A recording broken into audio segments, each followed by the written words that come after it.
Donc ça démarre officiellement, la discipline, en 1956 avec une conférence avec un certain nombre de personnes qui faisait suite en fait à la publication d'articles dans les années 50 d'Alan Turing, hein, qui pour la première fois, avec son histoire de machine universelle, disait puisque l'ordinateur est une machine universelle sous certaines conditions, il n'y a pas de raison qu'elle puisse pas simuler d'une certaine manière, reproduire l'esprit et donc l'intelligence. Et à partir de là est né le projet de l'intelligence artificielle. Donc sa date de naissance, c'est 1956. À partir de cette période-là, je dirais jusqu'au début des années 80, c'est un petit peu l'âge d'or du démarrage, avec des prophéties absolument abracadabrantes, mais dont certaines vont finalement se réaliser. Comme par exemple en 1997, donc bien plus tard que la prédiction initiale, où dans 10 ans, en 1956, on disait un programme d'échecs sera capable de battre le champion du monde. En fait, ça s'est réalisé en 1997 avec Kasparov contre Deep Blue. À partir des années 80, c'est la grande époque des systèmes experts.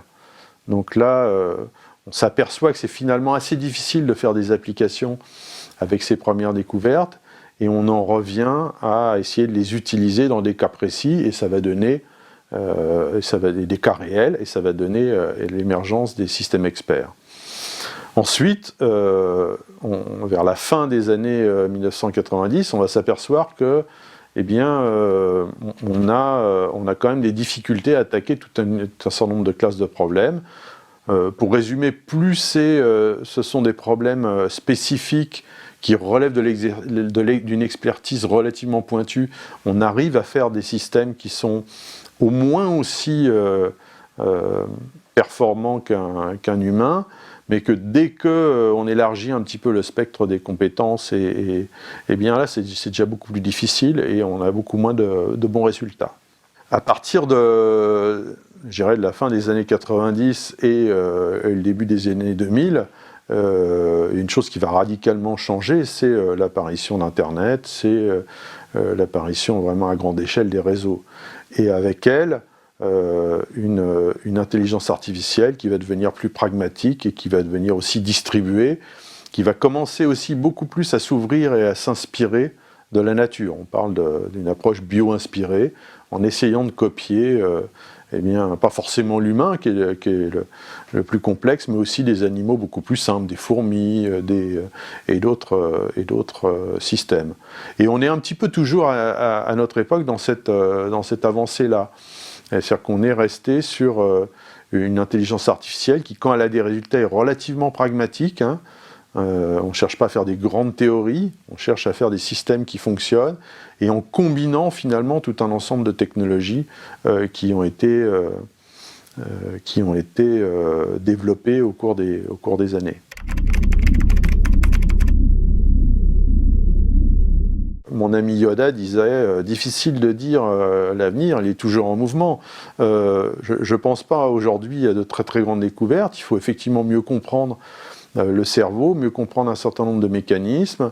On a des résultats qui aujourd'hui sont assez intéressants, hein.